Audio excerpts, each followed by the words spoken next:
All right, we're live. This is OTM Full Contact Fanatics, and we are very honored to have not only Todd Medina here to my left. I appreciate your time. Thank you. Absolutely. And Tanner Medina to my right. What's up? So the Medina family is in the house representing Gracie Jiu-Jitsu, Todd Medina Jiu-Jitsu and MMA, Huntington Beach. The whole thing. I brought young blood over here with me. I got to give major props. Thank you for having us here. Thank Yes, you for sir. inviting us. This is a great setup. You haven't been here before. This is like next level. So this is really cool. That's interesting because we are at Next Level Complex. So yes, we are next level. Oh, man. We're digging it. Not just a pun. But great to have royalty for the MMA followers here with Todd and a historical figure. And he was actually there at UFC 5? UFC 5 was my first pro fight. I was very fortunate, blessed, lucky to get in that because at the time it was an 8-man tournament. But if you knew any amount of jiu-jitsu, they wouldn't let you in the tournament. Okay. So that was the first super fight with Hoyce and Ken. Got it. So they let me come in. I was under JKD, but everybody knew that I'd been training jiu-jitsu.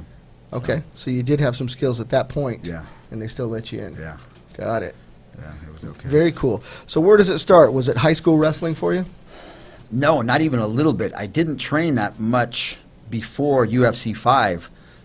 I went to combative fighting systems by a friend of mine, CFS, which Ken Gabrielson and John De La O.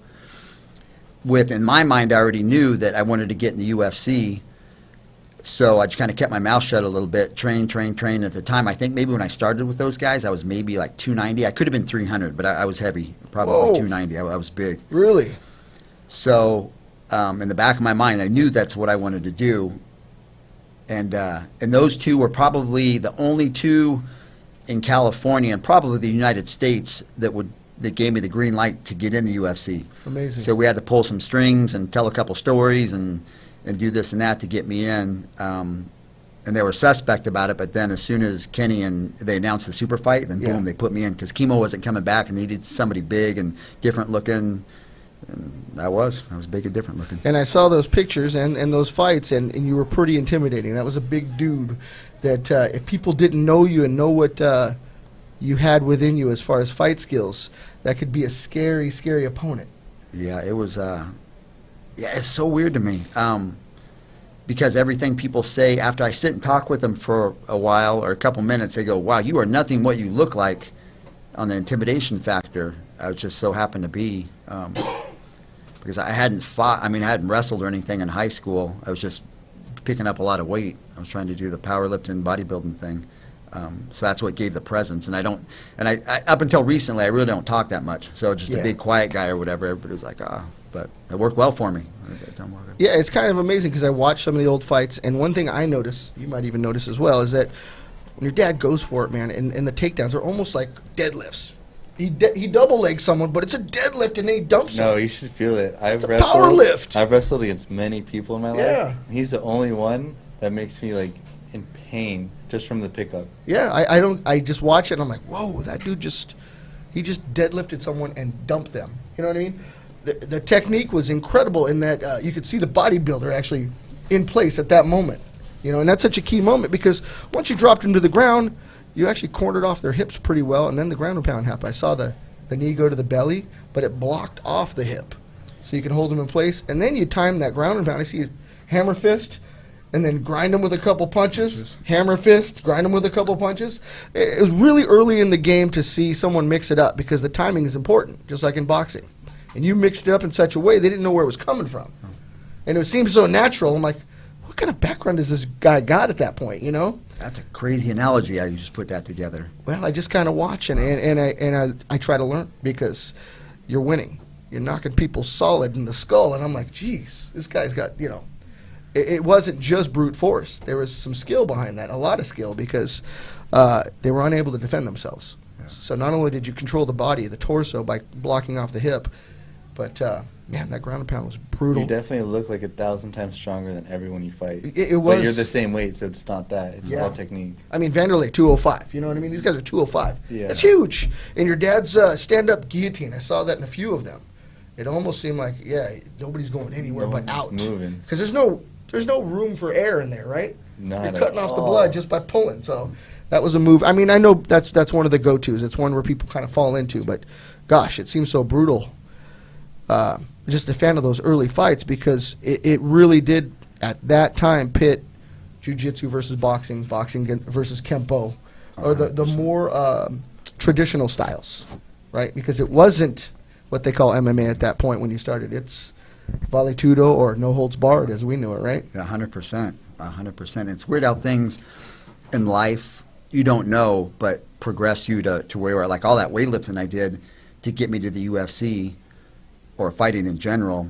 Like you're saying, the guillotine, the front choke. I mean, I used to do hammer curls like crazy. Yeah. And I used to hang out with powerlifters, so I was just picking up heavy weight. So the bone density I had and the angles I could suck people up or pick people up and put them on their head, do whatever. Exactly, yeah. I could just own people. And guys that even weigh more than me, but if you wanted to go to the strength, I would still win. And I'm not saying that to be cocky, it's just the truth. We did a big seminar last weekend, and there were some big names there and some big coaches. We flew some guys in. There was from Italy, Australia, there's some guys. But the same thing off the fence, if I can, even at this weight now, if I can, no, not if, but when I get my hands on you, like the control is just next level. But it's just, again, with the next level, it's just legit, from don't worry. so many years of just doing deadlifts, Yeah. deadlifts and squats. I mean, just heavy, like stupid numbers that people haven't seen.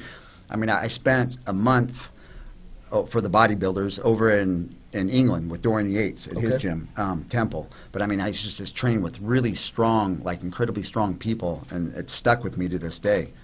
And I owe so much to that, you know, because controlling the hips, stuff in the head, all this stuff. And people say, oh, you know, you can just put them down and punch them like that. There's so much more to that. Sure. Like nobody stays still for you. Nobody. Right? And especially a jiu-jitsu guy or a wrestler, they're not stopping. I got to put that on lockdown and then punch you.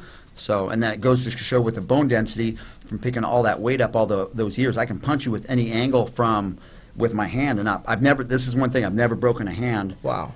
With as much, and I'm a headhunter. Like when it comes to ground, I'm a headhunter. Yeah. So years ago, what did thou? Actually, I think maybe John De La O got me on that one. So I was punching sand and doing that kind of thing, doing some woodwork. But now, for years, I've been just doing block, brick, cement, just punching that stuff. Wow. And the grip and the bone density in my hands is second to none. Is that calcification of the bone? Is that what happens? Yeah, it just gets so dense after a while. But yeah, like you say, like my knuckles are bigger than they probably should be. So yeah, the calcification, it gets bigger, and you can I just need to touch somebody. Yeah, so, I can imagine. I'm looking at those knuckles. I can see some danger coming my way. But you bring up training in England. When I look up your fight history, it's Pancrase, King of the Cage, UFC. I mean, every big name up there. Strike, Russian Heavyweight Championship. They gave you the belt over there. Yeah. You know, I'm the only American with that M1 belt, Fedor's belt, the only American. And people come back with body bags because that's no rules. You can do whatever you want in that organization, kind of like old UFC.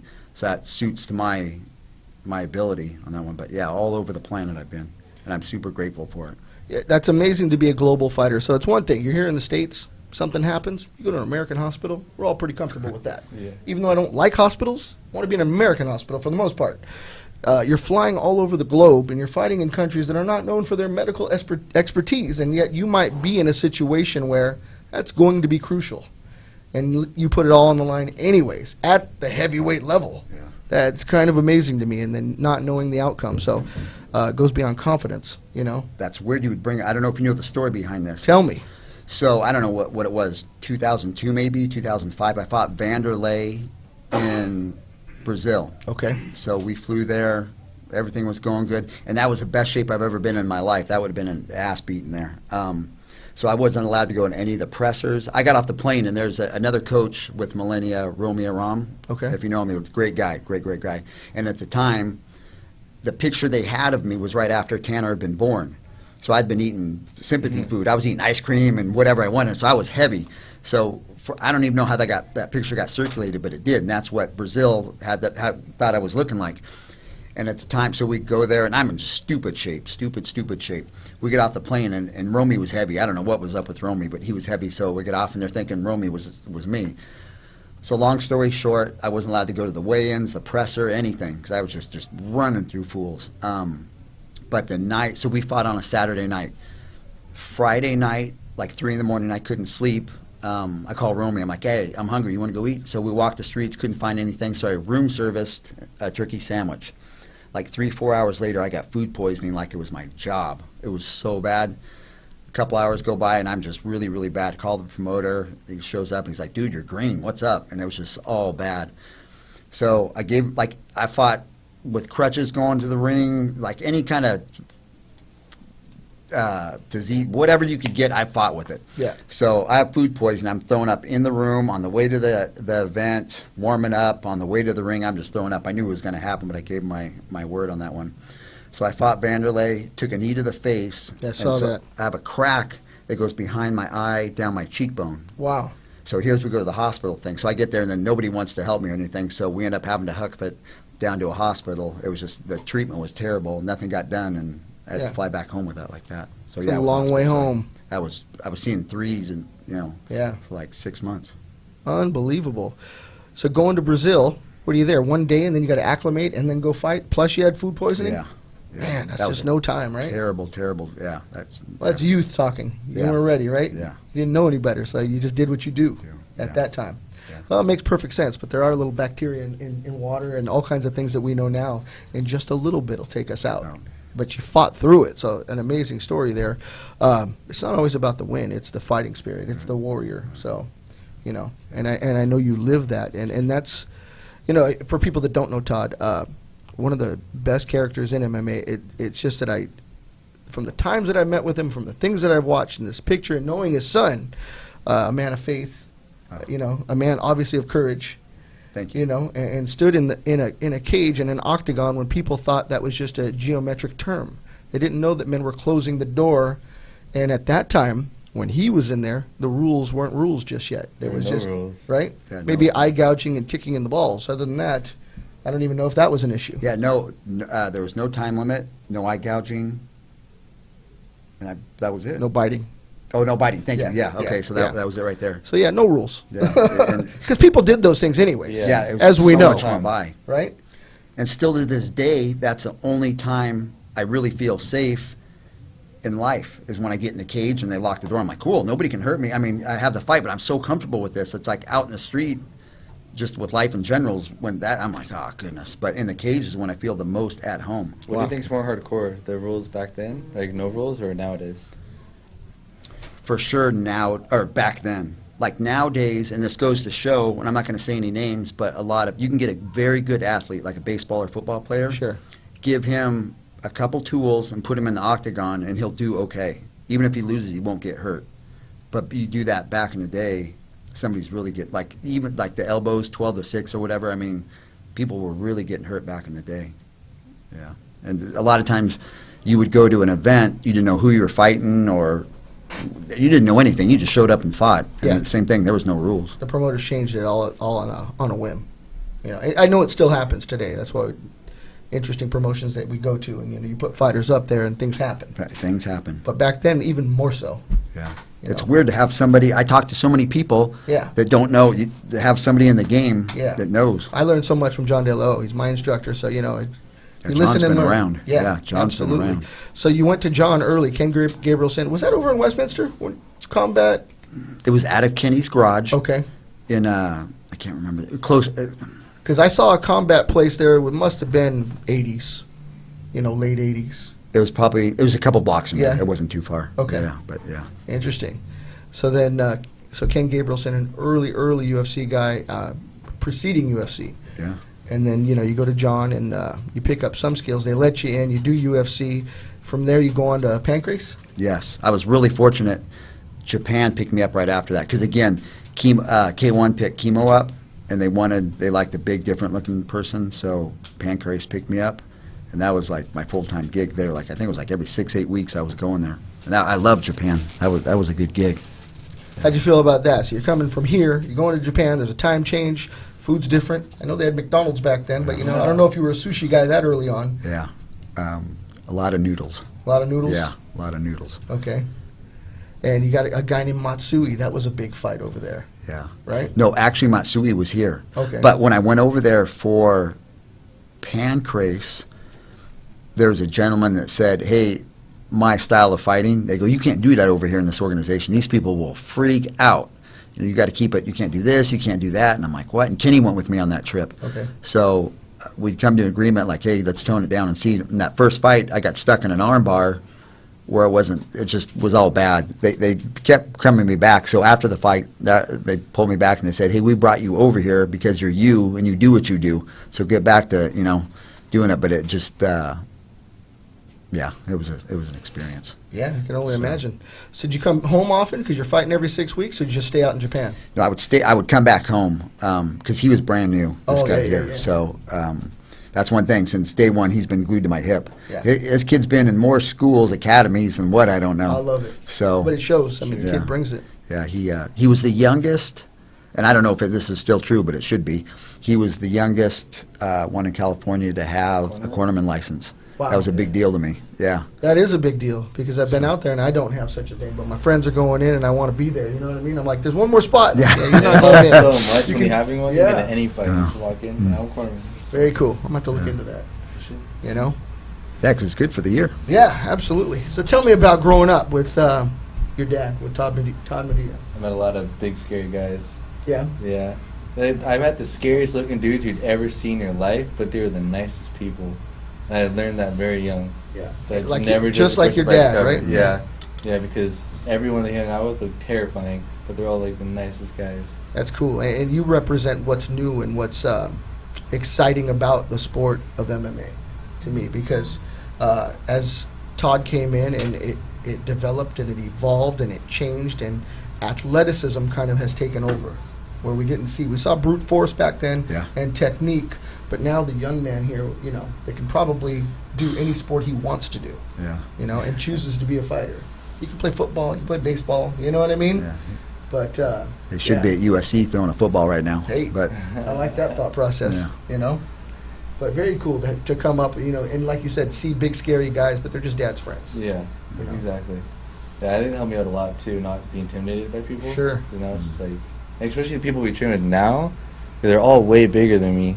And I think how you were saying with training with stronger people all the time, it makes you crazy strong. Because anyone near my weight class is not going to handle me.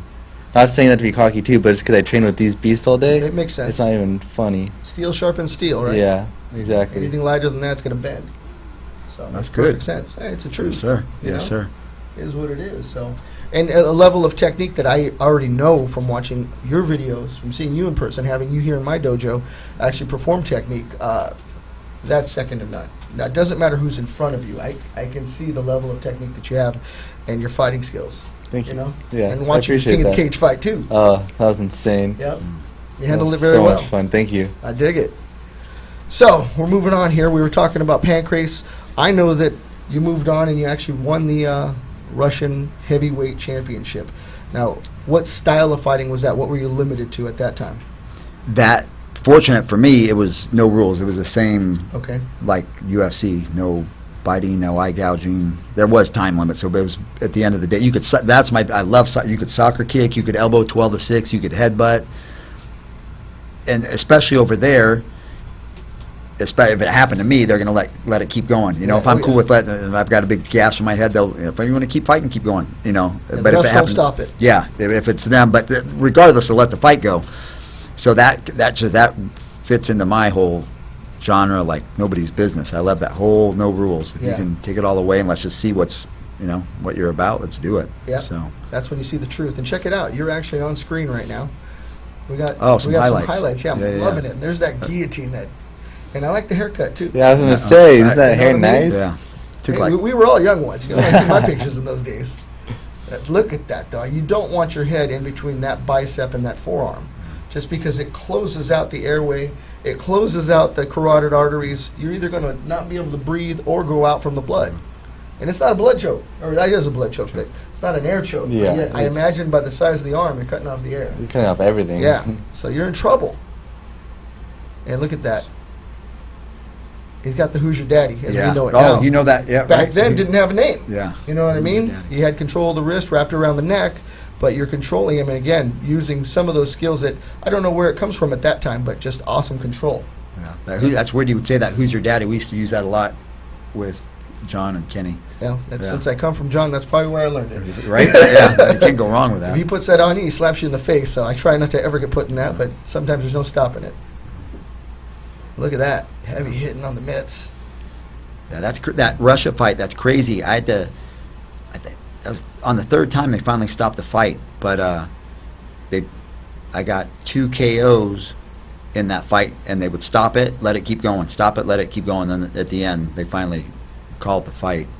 But there was, and back then, it's a little bit different now. Back then, if somebody called you for a fight in Russia or anywhere else, offer you a bunch of money, you want to come over here and fight, you're like, cool. I don't know who it is or whatever, but the Russian mob had put a lot of money on that gentleman to win, and I was a last minute fill, so he should have walked through me, but I was just so happened to be in shape.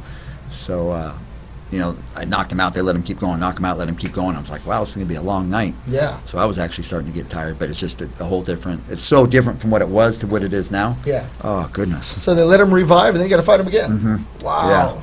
Yeah. I imagine he was scrambled by the time he got out of there. Yeah, because the first one I put him away with, I actually got this from Belfort. Like, they go on turtle position, and you're just over. Mm-hmm. I mean, they're bad because they're bad intention punches. Yeah.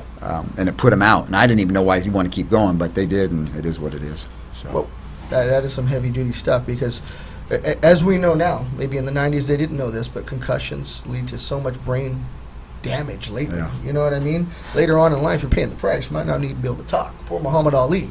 That's sad, yeah. 100%. But he gave his life to his sport, and he represents a champion that we haven't seen since. So, you do it because you love it, and truly at that time, you represented that raw fighting skill that was not seen before.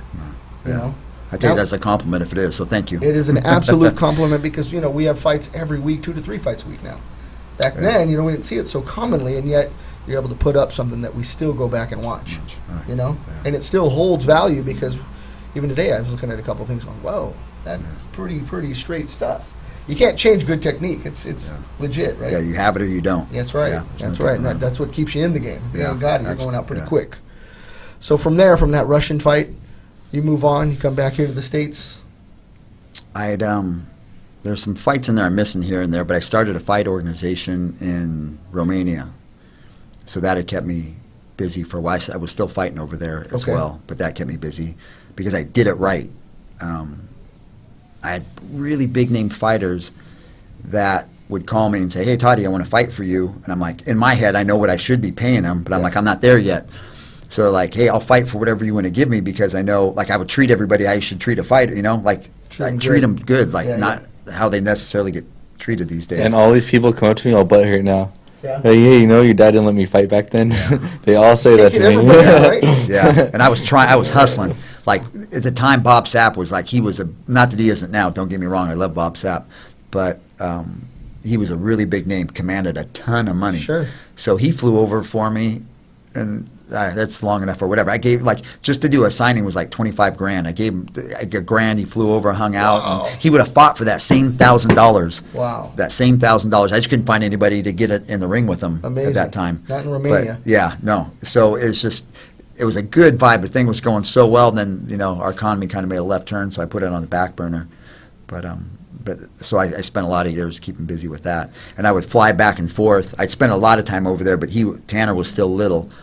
So he wasn't digging me be gone so far or so long. Yeah, so the older they get, it's harder. Yeah. By the time they're even kindergarten, forget it. You don't want to leave anymore. Thank you. Yeah, 100%. I got a son the same age. Well, actually, a little older. He's 25. But, I know the feeling all too well. Actually, I'm spitting out a grandson any minute now. Oh, good for you. Congratulations. A second one. Did I say that on camera? Any minute now. In How case my cool son's is watching, that? congratulations. Yeah. Congrats. Yeah, any minute. May 12th's the due date, but we had a full moon last night, so she's feeling the tug, and I keep getting the text message, oh my God, I think it's coming. Good for you. That's so cool. That's a blessing right there. I'll put some boxing gloves on him right when he comes out. A boy? It's going to be a boy. I got another, my oldest grandson, he's like, going to be 2 here pretty soon, so he's got a little brother coming. Oh, you're good. I'm good. Yeah. I told my son he needs to find a new hobby. Yeah, huh? Right? Or get some cable, right? Whatever they call it now, DirecTV. You need more stations, buddy. But yeah, that's a blessing. So yeah, I know about not wanting to leave home to do what you love to do, because nothing more great than being a dad. And we're all fans of Tanner too. So it's all good. Thank you. Absolutely. Yeah, thank you. That's a long road, but you guys have done it together. Is what's Yeah. amazing. Yeah. You know, and was King of the Cage your pro debut? No, amateur. Amateur. Mhm. Okay, so we still haven't stepped into the pro realm. Got it, but that's still legit though. Thank you. Yeah, absolutely. And then you had a boxing match in Mexico. No, I had Did to you go cancel through? that. Okay. Yeah, I had some health issues. It happens. At least you didn't fight, like your old man. Just Yeah. go in there anyways. Yeah. Yeah. Got a stomach problem and going for it. It's not so good. Actually, I was doing it for a minute, Yeah. and then he was like, "No, you need to calm down." That's cool. Yeah, I got staph in his elbow. Oh, So, in our family, like, staph's a big deal. yeah, So- absolutely. So, It's a big deal for everybody. If you yeah. ignore that, you're done. Yeah, Right? 100%, yeah. I had a few scares myself this year, so I had to get that taken care of. And I made sure I got the shot and some topical and all kinds of stuff. Yeah, my elbow was like a Yeah, mountain. yeah. They drained it and everything. It was Yeah. nasty. I didn't let it get bad. At the first day, I called Robert here, my producer, and freaked out. He's like, "Hey, go get that taken care of." So, got a Thank you, sister-in-law Robert. That's a nurse. Yeah. Yeah, absolutely, scary stuff. So yeah. Where'd you get it, if you don't mind me asking? Well, I That's can't what say you on said. air, but it was Okay. locally and it was in L.A. As we roll on different mats, I do this Yes, show sir. called Gym Crashers in addition to this. So I try not to pick things up as Okay. I go somewhere else and get in the shower as quick as I can, but that usually comes after we have lunch. Yeah. Because we get out early in the morning, we got to have lunch before we come back, and then I got to jump in the shower. Things grow on you in that time. I can Especially if it's respect that. summertime, right? Yep. 100%. Forget it. Ah, You got goodness. fungus all over you. But nasty. enough about me. Getting back to you guys. We'll go back to you, Tanner. What's going on since the King of the Cage? We didn't do the Mexico fight, but I think I saw you in the ring somewhere. Nothing yet? No, not Nothing not yet? Okay, just old I stuff. want to there. fight King of the Cage again, though. Okay, well, you hear that? Yeah. All those guys out I there? love King of the Cage. They're the nicest people, the best Yeah, organization. it's a great organization. For I love local it. fights, come on. It's 100%. They're bigger than local now. They're Terry's huge. all over the place. Yeah. Yeah. It's Terry's all You over- can see how many international. people go to their events now. It's Oh, insane. I know. We love it, and it's grown to be it's a global thing. So I saw them in South Africa. They're in different countries. Yeah, oh, good point. Right? Yeah, good point. They Ken are. Shamrock was doing absolutely. it down there. Somebody. Yeah, absolutely. So I don't know how often that happens, but I know just in this 50 states that we're in, talking to Mike. What's Mike's last name? Low. Mike Lowe. Oh, love that guy. Yeah. Yeah, he's a Mike good dude. Lowe was telling me the night he came in here to do this show, there were 3 simultaneous King of the Cage fights. So he was really lucky he even got away across the country. Wow, So, that's no joke. 3 events in one night is kind of amazing. So very cool stuff with them. And yeah, we would love to see you there again. So I'm sure that good things are going to happen. Let's look up Mike Lowe and the guys over there. Look at Tanner Medina. He's ready to go. I You know? hope so. Yeah, absolutely. Thank you. So all this time, you're in Romania. You put together a fight promotion. All the big names. Bob Sapp. Come on. I mean, there's not much more legitimacy at that time to really make your event stand out. Yeah. Can understand that nobody in Europe wants a piece of that. Yeah, no, it worked out so well. And he was such a big deal, and yeah, he's a good guy. I don't know if we have any kickbox fans over here, but Michael McDonald, he was with me for years. I love that guy. Like stand-up kickboxing, I get it. You can put an MMA or boxing, kickboxing, like the top 3 or 5 maybe, and put them in a box and shake it up, and they could at one time anybody could be one. But Michael McDonald, that guy was second to none. This is a God's honest truth story, which I'd like to think all my stories are. I may forget a little bit. But that guy, so he showed up, we started training, he blew through a pair of Tide pads within a couple days, but they were used. So I'm thinking, okay, I've had these a little bit maybe, and just destroyed them like pillows, boom. So they were Fairtex. So I on the phone. Those are with them. legit, yeah. Yeah, you know, They so don't just come apart. So I call him, I order, I buy them, I call him, boom. Where'd you hey, buy can I them get from? another pair? And so within that 30 days, he destroyed a brand new pair. That's impossible. Stuck them in the box in the back. They're like, what the heck? But the amount, my forearms were just black and blue. It was just some crazy things. So him and I spent a lot of time together. He fought for me over in Europe as well against Rick Rufus, another world-class K1 kickbox guy. Beat Rick Rufus, but that was a really awesome fight. And kickboxing is really big in Europe. Sure. Kind of thing. So Savat. the whole thing, Yeah, yeah, the whole thing. So at the time, like Fedor was just he was starting to cook, like he was, putting some heads in. So he Yeah. was going to come fight for me, but things got kind of, I put it on the back burner.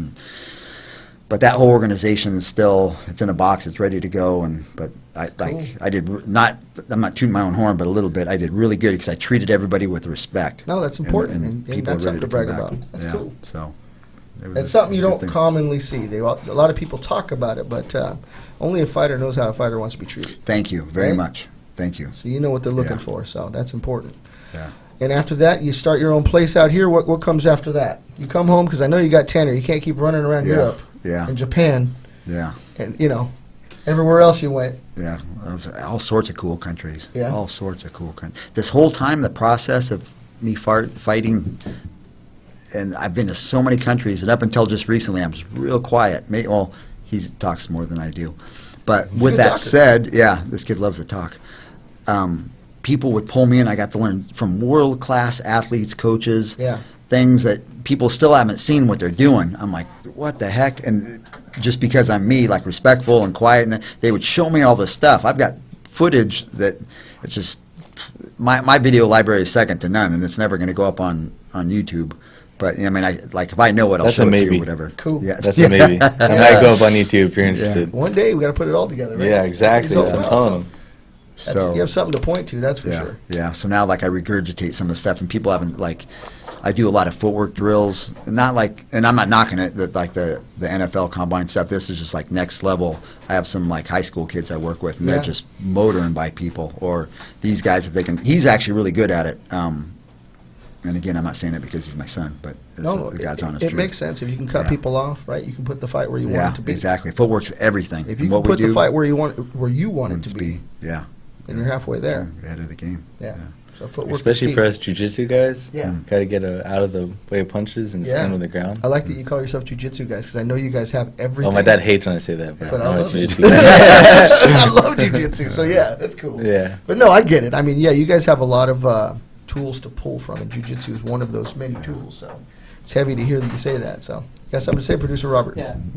Going back to that, I text Todd a couple weeks ago because a buddy of mine goes, "Hey, Todd Medina, I think I trained with him before on Pico, in 2000." And I was like, "Okay, let me ask, maybe." And he said it was in a karate studio. And Todd goes, "Whoa, that's way back then." That's going back, yeah. Yeah. So, funny thing is, last night. Well, who's your friend, and what was the place? My friend John. I don't know the place. What was the place called, Todd?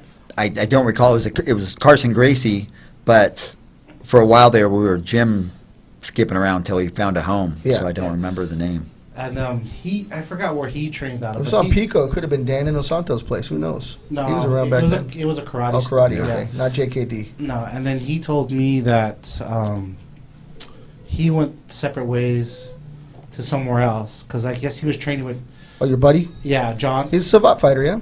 Yeah, he went to the World Savat. Wow. He was with. I guess he was training with Pope Joy Oh, at that yeah. time. Yes, sir. He came here to California from Hawaii to train with Rob Kamen, but Rob Kamen ended up in San Diego, not in LA.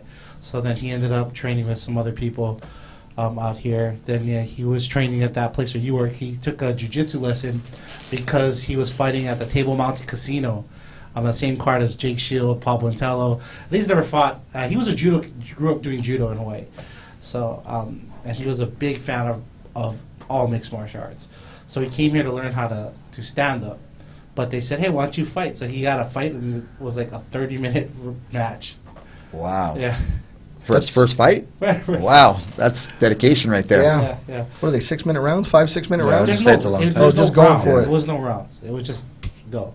Jeez, Yeah. almighty. Yeah, he said he got beat up by Pope Joy quite a bit. Heavy. How did you train for that? Just- Would you train would you train for I might have an hour fight, or were you just training to end it in a minute? No, I don't remember if it was 3 minutes or 5 minutes, but you would just get a new guy on you.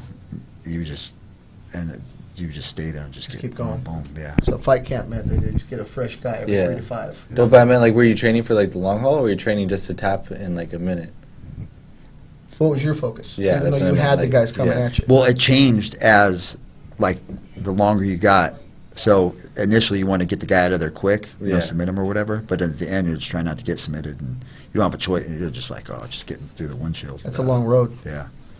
Heavy stuff. I think that was one of the reasons why we got kicked out of Kenny's house, because his wife was bent out of shape, which I agree that we were bending her washer and dryers. She's like, "You guys got to get out of here." Get out of the garage. Yeah.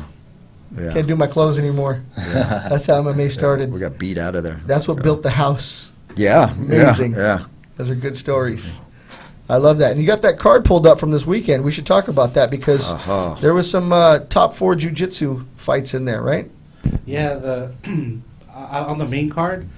Dylan Dennis was the one, right? That one kind of set it off. So he goes up against Kyle Walker, and I think this is his pro debut or Bellator debut. It's his pro debut. Pro debut and Bellator. first Bellator fight. Yeah. So fighting Kyle Walker, and he submits him at a minute 38 first round with a toe hold. Looked like a vicious toe hold. And I'm not even a fan of toe holds, but that looked gnarly. Yeah. Yeah, it was interesting. From the angle you saw, it looked like it was a heel hook. Mm-hmm. And then as they got the second angle, then it was, oh, it gets told. Yeah, because he was face to face on the camera when he got it, and he did have his arm kind of tucked like he had the ankle, but I couldn't see his I thought he was going hands. for a knee bar because he flipped around. Yeah, Yeah. that's why he was facing the camera. That's That's what exactly it looked like he it. was going Yeah. for right from the get-go, right? That's I the first thing I thought. I was like, oh, this is going to be a knee bar. Tricky setup. And his stand-up looked kind of suspect. Well- a little Suspect, bit, huh? Yeah. You know what? As jiu-jitsu guys, and I know that's his background, you just got to keep your composure. He took a really heavy punch, and that could have ended it right there, but he came back and didn't look too shaken and just, ended up finishing him really quick. You lose your composure because you're not used to, as a jiu-jitsu guy, probably getting hit as hard as he got. He's done, but he held it. Good point. Well, You so know? good question. Todd's here, so I have Tell a us. question. So you are great with teaching footwork, and you guys are big footwork guys. There's a kind of, I guess, from Straight Blast Gym and all those guys out there are utilizing more of a wider karate stance. What do you think about that in comparison to, you Like know, a boxing stance. Right. Yeah, people ask me that a lot. The Conor McGregor stance, like the more karate kick wise. Yeah. It's like a versus the fencer, boxing. too. Yeah. Fencers are that way. You know? Yeah. That's Like- where the jab comes in. But for getting in and out, I get it with the wide stance. But everything they've been training so many years with their feet underneath them without that wide stance. I mean, people are changing it now, so like you can't diagonally, you can't get in and out how you normally do. So, and one, you lower your level. So I just don't You don't make stuff the shot. You know, get your like you're stepping into somebody else's realm, and I don't understand Wait, so why which you one do you that. agree with? Keep your feet underneath you. Don't get that wide stance. You know, and no disrespect, I got love for Tito. Tito's got a wrestler stance. He's never going to knock anybody out. You're not going to take the guy down, but he's never going to knock anybody out because his feet are too wide. So, you know, it goes back to that. Keep your feet underneath you and move and just touch them. And so you get taken down, then you get better off your back. That's a very good point that reminded me. There's a guy that I trained with, not really trained with, but I went to his house, and he trained with the Inosantos at Academy. Who's this you're talking And about? his name was, I think his name was Rodrigo. Okay. We were out there with a friend, my buddy John. He was here on vacation. He wanted to see his old training partner, because he also trained with Eric Paulson's CSW's Catch wrestling. no Savat guy. Okay. The Savat. Oh, yes, sir. Yeah, Robert. Okay, Yeah, sorry. So that guy. So they're all friends. Fernando, his name is Fernando.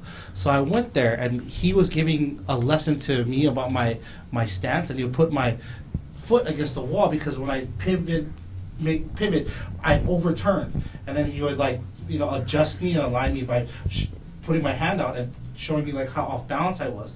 And he was teaching me all these different things that made sense. And the biggest thing he told me was, dude, your head needs to be above your feet at all times. Thank you. And then he also told me, look, man, because my friend, I'm not a striker, so he was, of course, doing a lot of feints, and I would flinch and all this kind of stuff. He said, dude, just imagine a circle, put your hands out. Spin in a circle, says, anything outside of the circle, who cares? Anything inside this circle, you destroy. And then, it made more sense to me. So imaginary circle, this is your range, this is where you attack, and this is where you don't flinch. This is, it was pretty interesting. He was an interesting dude. I know he was a Savat guy as well, so interesting. I met him one time, and I believe he moved to Maui. He works on Harleys. Well, Really nice cool guy. transition. Yeah. Smart guy. Smart, yeah. Let's stay alive longer. You probably ran into him. Yeah, back then, I have. for sure. Yeah. Cool. Well, then getting to that next fight, because we're coming up here. Let's see, Neiman Gracie. So we got a Gracie back in the mix at Bellator 198. And, I haven't seen a lot of him, but he took out Javier Torres pretty quick in that second round. Well, 3 minutes, 18 seconds the second round, so not too quick. But that arm triangle, again, he got rocked. Am I wrong? Did you see that, Robert? He took some hard punches, but he kept his composure and then put him on his back and finished him. But he didn't have a regular grip. He put that arm triangle, the arm was here, his ear was up against the shoulder, but his grip was locked here, and then he used kind of like that Von Flue shoulder into it. No? Wow, You didn't see it? That was the one from standing, correct? Yeah. Yeah, where he almost had his back and he flipped around and got it. Yeah, exactly. It more looked like not knocking him at all, but it more looked like the other guy didn't know what he was doing. Yeah. When it came to that. So it makes me wonder Like about how stand those up. were put together. 'Cause, Yeah. I mean, they finished great, but I don't know who these guys are. You know, now they're making names, so. Because you were thinking the same thing I was. Turn the other way, bro. And Yeah. get it out, right? Yeah, he would have out easy. That's all you had to do. Yeah. Jiu-Jitsu 101. Thank you. Go away from the choke. Because he kind of just kept his back on the cage Yeah. and was trying to push him off with his other Exactly. hand and didn't touch his hand at all. It is what it is. But the next guy, Rafael Lovato Jr. Rafael. Rafael. Yeah, he's not He's Brazilian. not a Rafael. No, Oh, you're he's- right. He's not Brazilian. He's not. Lovato. He threw me off. Won by an armbar. So, again, one more submission. Yeah. That was quick, too. How's Gerald Harris? Tell me about him. Gerald Harris is a UFC vet, but Okay. I mean, you're talking. I mean, Rafael Lovato is like Beast.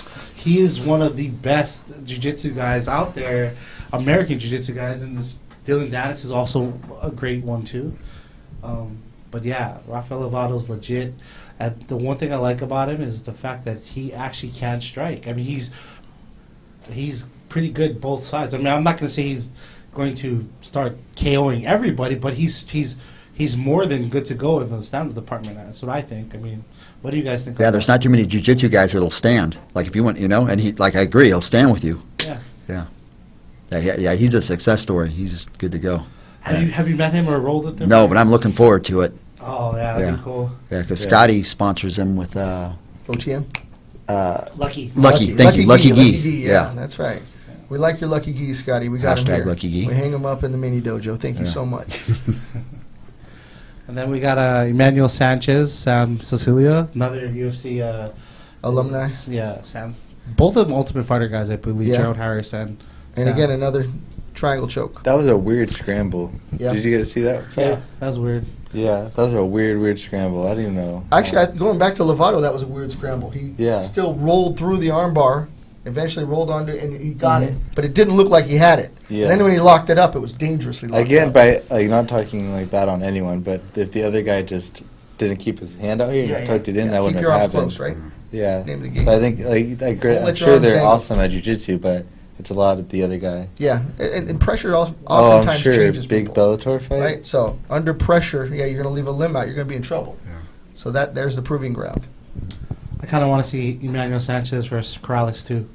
Oh, that's right. He fought Henry Corrales. Yeah, I think Henry needs a rematch at this Yeah, point. that would be good. And Henry's on a different level now, so shout out to Henry and the guys over there at MMA Lab in Glendale, Arizona. And And hope now- to see that one happen. We got the main fight. Well, what do you say about that? When you have the Emperor, Fedor Emelianenko, fighting Frank Mir in this Bellator match, what'd you think, Robert? Who'd you have? I always have Fedor. That's just me. Fedor. I mean, I don't know. I can't tell anybody when I think somebody's done or not. They're Only they past them. know. Yeah, but I mean, from the last few fights, I mean, Frank didn't look like the same. Yeah. Frank. I mean, he got in shape, but I think looking in shape and moving in shape are two different things, right? I mean, somebody can look in shape, but if they're not moving with the way they used to, not fluid or not quick, People or not, carry weight or different, not that's for sure. Not responding, right? The Yeah. way their brain tells it to respond. That's what I felt like Frank's like been a step behind lately. Did you guys see that at all? Yes. That knockout? Yes. So it wasn't a lucky punch. I don't like when I hear that. I heard a couple of people throw that around, but this is a world-class striker. It's Fedor. When he throws an uppercut, it's with intent. If your head's in the wrong place, you're going out. And then that's exactly what happened. Finished him with a mean left uppercut. Yeah, you always want to be in like true boxing stance. Yeah. And Frank, like if you back it up and watch, Frank was just not even.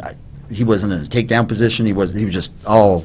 Leaned forward It into was it. just bad. Yeah, Yeah. and like you say, Fedor throws bad intentions with those things, and yeah, he'll take it off. Talking about Fedor Emelianenko. Yeah, tell I've us. heard you have an interest fighting his brother. Is that correct? Yes. So back when I had my event in Romania, there was a lot of connections because they're so close.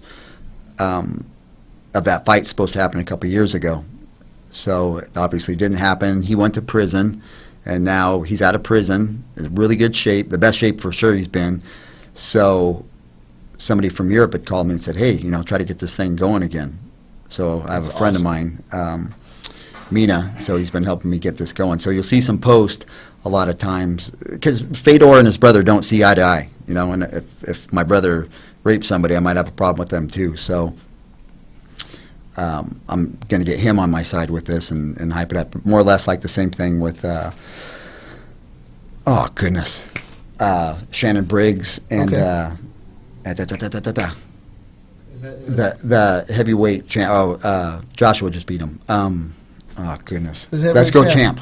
Let's go champ. Well, the heavyweight Oh, we don't champ's do over there. boxing What's his champ. name? I know his name. The two brothers, Klitschko. Okay, Klitschko. so Shannon Briggs followed him Yes. around, was on him like a cheap suit. Let's go champ. So I'm working the same thing that I like it'll it. work out. Because he's fought some guys and they've all been good and big. Everybody's going to be bigger than me who we get after it. But no, that's where it's at right there. Would you put on some weight for that? No, like 190. Like when I won the M1 belt, I was 190. So, and I think the guy I fought was like 260. He was bigger. But at 190, I'm all about it. So I'll dish a beat down to that guy. And that's, Well, what is Emelianenko? 6'4", about 235, Yeah. 245. yeah. And he went to jail for. Is that the airplane incident, or is this the one that he hijacked some little girl that was Who like knows? cleaning his apartment or something? Yeah, he right? raped the house. Housekeeper or Yeah, something, right? Something like housekeeper. that. Like, Yeah. she was kind of young. Yeah. Yeah. Oh, Like I think she had kids. Maybe she would have been Wow. of age, but it's still wrong. Yeah. yeah. Well, clearly he went to jail for it, so it is what it is. Paid his price. So I don't want to know about that kind of thing. Yeah. You know? And I'm pretty sure he'd fight you, and it'd be a great fight to watch. And I know who's gonna win. Yeah. It's good because it's hard to find guys that want to fight violent. You know, that's going to, there's going to be some blood in that thing. Yeah. So, and the other guys that they fought have been named, but nobody wants to get after it. I don't know. Here's the thing these days, and people Tell me. people don't go in the cage to win. They just don't go in the cage to lose. Everybody's just Yeah. like, you know, doing Yeah. just touch and go. Like nobody's getting after it, and people want to pay to see that. And the people that are, you know, like when St. Pierre just Mhm. beat. What's his name? I mean, everybody had St. Pierre losing. you know? Absolutely. But And, like, he still was able to go the distance, and, you know, that's something we didn't expect because he's a little bigger than he was. You know what I mean? yeah, just put in, just get after it. I mean, Yeah. people, these tickets aren't cheap. You know. Yeah. You know, so there's not too many of us around left anymore like Who did that. he fight? I can't even think of it. He just beat, or not just, but he just beat Bisping. Bisping. Michael thank you. Bisping. That's right. That's right. All these fights you got to know. No, I I'm know. like, oh, no, You gotta me, get an not I was encyclopedia. like, goodness. I can't pop possibly. them You off know, in we got to a put couple them up on minutes. the screen, or I have no clue. Yeah. I had a question for Tanner. Yeah. You see the way your dad lights up when he thinks about violence? Yeah. He thinks about. And he's such a mellow dude. So it's a contrast in what you actually know about the man, because he really embodies, you know, the history of what the sport has grown into, and yet such a gentleman. It blows me away. He's two people all at once, but it is you. Thank you. I appreciate it. But Thank then you. there's a Thank you. genuine like realness, because you hear people say they want to do this. You see they say, this is what I'm about. But your dad has a weird light up. You see it, right? Like he lights up. He's all 100%. like, Well, and he said it very clearly. He's going to bring it, right? And that's something we don't commonly see, is people aren't going after it. Yeah, on that same note, we train with a lot of people, and if anyone else has a fight camp for a fight coming up, it's like fun. Like I'm excited. Like, oh, I gotta beat up this person for 2 months, 3 months before their fight. But like hearing like my dad might have a fight camp, I'm terrified. Like that does not sound fun at all. You guys had a young lady fight at OC Fight Night over there in Costa Mesa, and she Scooter? moved away. Yeah, Yeah. and she did awesome. Scooter's You know what the I mean? bet. Yeah. Yeah. If I can tell that success story, real Tell me, quick, I or want to know, whatever. because here's this: is you wouldn't even know she's a fighter, drops a whole bunch of weight, throws like It is an awesome. animal, you know. So I want to know about this. That lady came to me. She was training with another couple a while back ago. She was a little bit over I want to say like 320. I don't Sure. know. And so she started coming in the mornings with me, and I'm big on that. If you're training somebody like private training or whatever, I'm not going to take it from you, and you shouldn't take from me. But anyway, so she was just there in the morning, so I told her she could jump in. I wasn't charging her any money because she wasn't getting results with these people.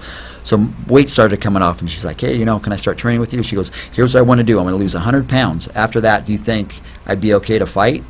And all my guys, girls, whatever, like whether it's school, fighting, anything in life, if you want to do it, I'm going to push you to do it. If you want it, I want it more for you than you do. So she's like, I want to lose 100 pounds and I want to fight. I want to box. Do you think I can do that? I'm like, do you want to fight? Do you want to box? And she's like, yeah. I'm like, let's do this.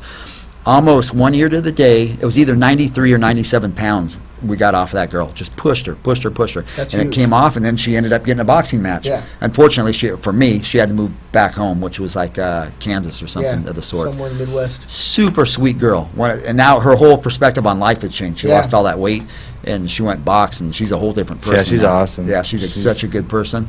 Yeah, she's an awesome person. It's a life-changing experience, and yet you bring her to that point where she defeated something that she probably wouldn't ever thought of in her entire life until she got to it. Yes, sir. You know what I mean? Yeah. Because that's a big wall. If you've never been there, how do you get there? Yeah. Right? It's one thing if you put it on, take it off, and you're a yo-yo, but just taking off that first 93 and then fighting, I can't imagine the mindset you have to be in. So hats off to her and your team for actually getting her there and then for the win. Yeah, thank you. That was Yeah. a big one. That was last year, but a big one. Big one. Yeah, You know? that was a success story, too. Absolutely. You Yeah, guys are sweet very girl. busy. Everywhere I Yeah. look, there's one of your guys. So Yeah. that's good stuff. Thank you. There's always a photo, like every once in a while I pass by, and there's this huge dude in there with big arms. Who's that guy? Is that Mina? I don't know. It's so Oh, yeah. When they take their team photos? Yeah. Everybody's jacked. He's like, I'm pretty sure that's Mina. Everybody's jacked. It's probably him. Yeah, it's Probably Caesar. It's our secondary photographer in-house today. He's a big guy. He hides it with the Big flannel. C's. yeah. We've got like a 440 Yeah, that's the guy. pounder with us. Whoa. Big. Yeah. He's a big- A week before my fight, he came in and trained with us, and that's like the craziest guy ever. Yeah. Oh my, he's so sweet and nice, but he's really, really good at jiu-jitsu.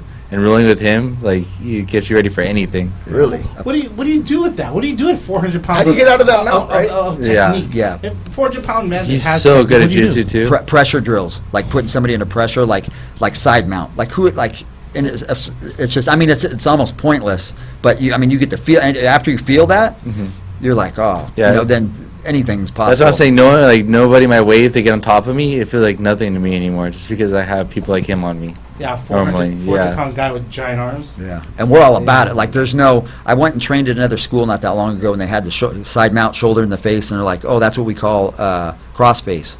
Okay, and I'm not taking anything away from anybody, Sure. but like we're really hard nosed, Customato, Mike Tyson getting after it. So like you get a 440-pound man on top of you that's cross facing you, like Like a real cross makes it face, like tough. elbow, like right in Like the this. cheeks. It's like killing Yes. you. Yeah. With Yeah. a gi on and it's sandpaper across your Yeah. nose as I break the equipment. You get all excited. Yeah. So I like the crossface. Yeah. If we turned our training down to like PG-13, PG-13, Yeah. we'd have a lot more people, and that's not necessarily what I'm looking for. Like all of my guys or girls are the most polite, and it's by example, yes Yeah. sir, no sir, please, like at the door, the whole thing. But on another note, like they're all about like taking somebody's head off. So I think that's why I do well with Marines or the military. And maybe that isn't a bad thing. I mean, a lot of society may frown on such a thing, but to live the warrior lifestyle is an honorable thing. Thank you. You have to be able to it's a terrible world out there, as we all know. I mean, there's good and bad and everything, but to teach people to defend themselves and to maintain who they are in this world when they're all alone, that's a pretty noble thing. Man or woman, child or adult, whatever Thank it you. may Yeah. be, right? 100%. Nobody's going to pull anything on one of your guys because they're ready. Yeah. So that's an awesome thing. And the way I look at it, I mean, if you're training to fight, replicate it as best as possible without hurting the person to that point. But how do you know if you're ready if you're just patty caking all day long, right? Thank you very much. You gotta compete. I think at least in the beginning of your career, you should go at it. You should go hard. Maybe when you start getting 10, 12 fights in and you got to protect yourself a little bit and you already know, fight or flight, you already know you can get in the cage, close that door, and you can turn that switch on, then fine. But at the beginning, how do you know what you're made of if your partners don't test you?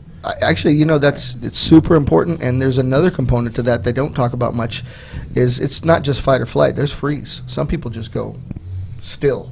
I'm impressed you You know know? that. Thank you. Fight, flight, or freeze. It's better to run for your life than to freeze. There's an even worse position if you're just standing there and you don't actually put into play what you got.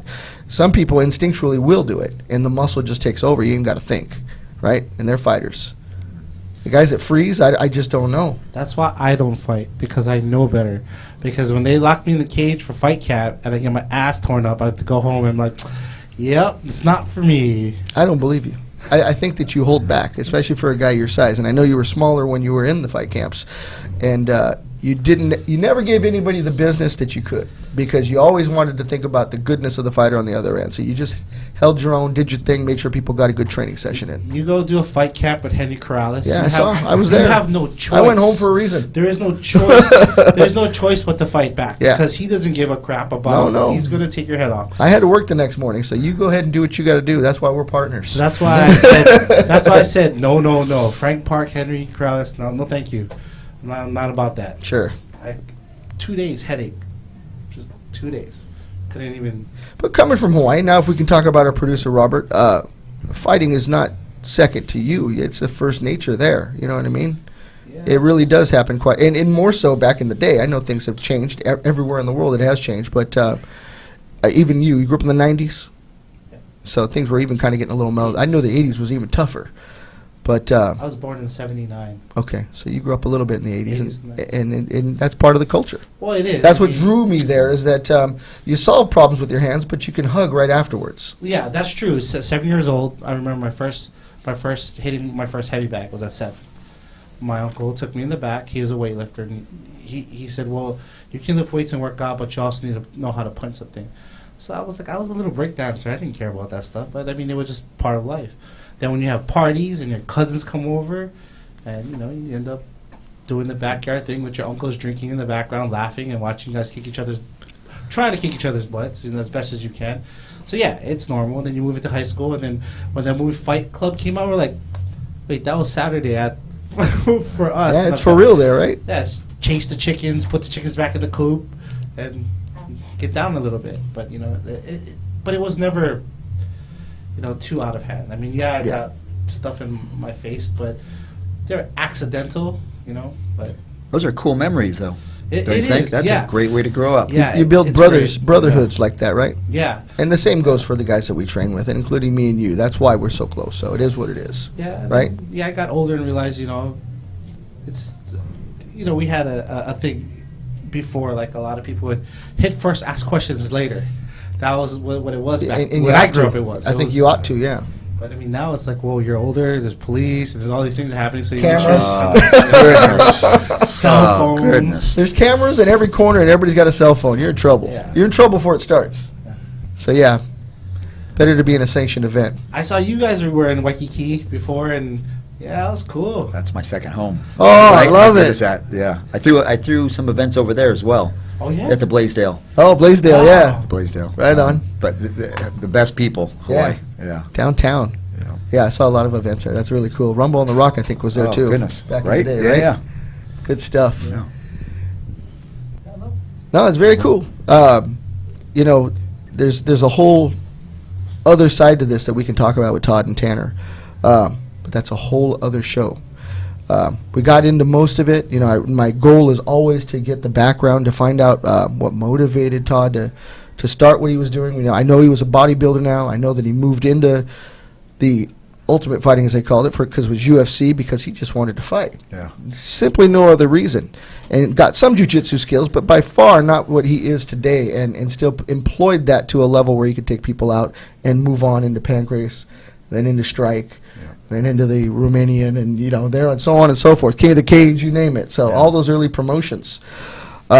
Now Tanner's doing it, always at his dad's side. It's a beautiful story in that the warrior raised another warrior, and they're like the samurai lifestyle. It's just, you guys live it, you encompass it, and just good people. So I appreciate that so much. I appreciate you guys coming on.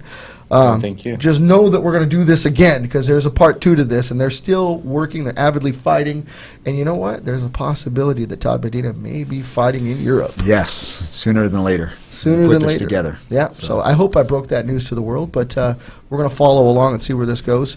And we're going to have to get a Gym Crashers going over at Todd Medina's place in Huntington Beach on Gothard and Warner. So if you need to see these guys, where can they find you? Actually, please go to my Instagram. It'll be Todd Medina MMA. That's Or the go to best my way Instagram, go. Tanner Medina MMA. Yeah, Woo! either one. That's the best way. And to be honest with you, like, my number's on there, or the number to contact me, text if you want to. But the kid over there, that's the best way to get a hold of me, because I'm just really busy, and if you get to him, he'll get to me. Or Mina. So he's the backbone of the whole operation. That's right. So Mina's here with definitely us. Mina. Yeah. Shout out to Mina. He's actually in-house helping with the production. Yeah. a great support to the team at Todd Medina. Huge Carlson shout out Racing. to Mina. Yeah, or if you need like spats, rash guards, anything like that, hit Tanner up. He's the guy to put that together for you. Awesome. If you need any help with your IG, Mina can help you with that. Just if you need help with anything, if you're having a bad day or you've been through it, anything like that. Like if you've had a rough life, trust me. I'm not comparing the two because everybody's had a rough life. Like if you need help or something's not going right, hit your boy up, okay? Because I'm all about it. Like, if you think you want to do a competition and you're kind of a suspect and 50-50, just do it. You know, if you want to go do an MMA match, just do it, okay? Find a coach. If your coach is saying no for whatever reason or I don't know what, find a coach, find a home. Like if you want to go do something, if you're scratching to go take a class in college or something, go do it. You know, if you got to go pay a warrant off or something like this so you can get your license back to go train, go pay it. Go in front of the judge and stink and get a payment plan or whatever. Just go do it. You know, this is going to hit a string for somebody right now, and this came to me why I don't know right now, but just go do it, okay? If you're itching about something, just go do it. If you don't have the means to do it, like it'll work its way out. Just go do it, okay?